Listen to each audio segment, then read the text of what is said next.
Hello everyone.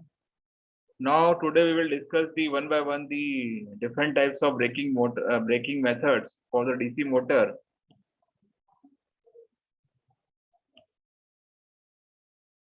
Today first we will discuss the braking method, that is the regenerative braking.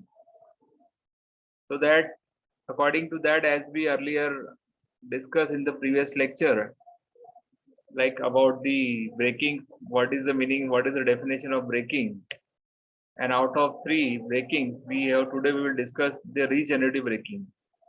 So in case of in regenerative braking, the energy generated is supplied to the source. As we already discussed that regenerative braking, that means in that type of braking, the generated energy supplied to the source. That means in that case, motor is work as a generator, and usually the source will not have the ability to store the energy, and this energy supplied is diverted to other loads connected to the source, where it is usefully employed, and the source is relieved from the supplying this much energy.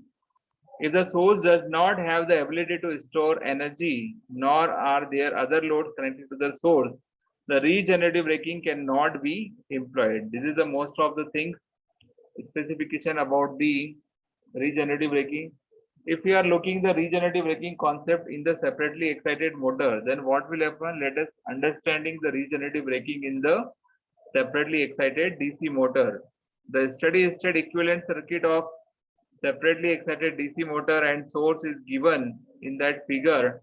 According to that, if by some method the induced EMF E is made greater than the source voltage V, so therefore the current will reverse and the machine will work as a generator, and the source will act as a sink of energy. So therefore giving regenerative braking. This concept is giving the regenerative braking. As we know that braking means to apply to produce the negative torque. In that circuit diagram, equivalent circuit, you can see here, this is the battery, this is the resistance, and this is the armature. So according to that, we have reverse the direction, we can produce the negative torque.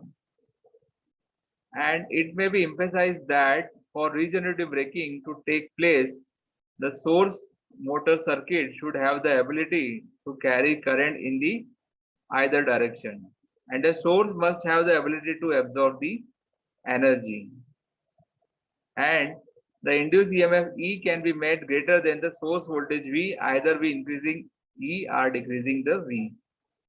So according to that regenerative braking, what we do, we can do that in that regenerative braking, we can make the greater than the induced EMF make the greater than the source voltage.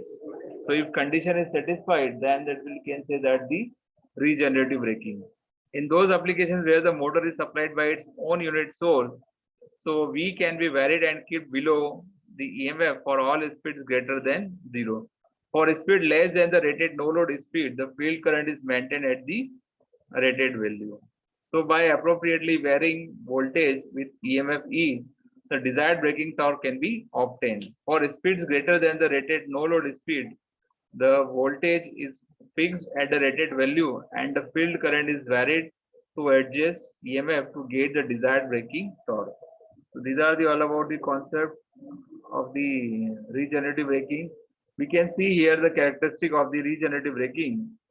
In that you can see here the how to regenerative braking is employed. Okay, so this is the characteristic of the regenerative braking. In that you can see here the field control also ensure that EMF does not exceed the rated motor voltage by a substantial amount. So therefore speed torque characteristic of regenerative braking are shown in figure. So according to this figure, you can see here the characteristic of the regenerative braking for the separately excited DC motor. That regenerative braking means the negative torque. In that you can see here, this is the we apply the braking. This is the motoring operation and this is the braking operation. We can increase decreasing phi at constant voltage and decreasing voltage at constant flux. And already in some applications, the source voltage cannot be changed. For example, traction, the same source caters to a number of loads which may be operating simultaneously and may require a constant voltage. In such applications, regenerative braking occurs only when EMF exceeds V. So main condition for regenerative braking is to keep the induced EMF greater than the voltage. This happens when the speed increases beyond the rated no load speed. So for a speed substantially greater than the rated no load speed, the field must be weakened to restrict the braking current and torque. So for a speed lower than the rated no load speed, the EMF can exceed voltage only by extending the field. So these are the all about the concept of the regenerative braking. Thank you so much for watching.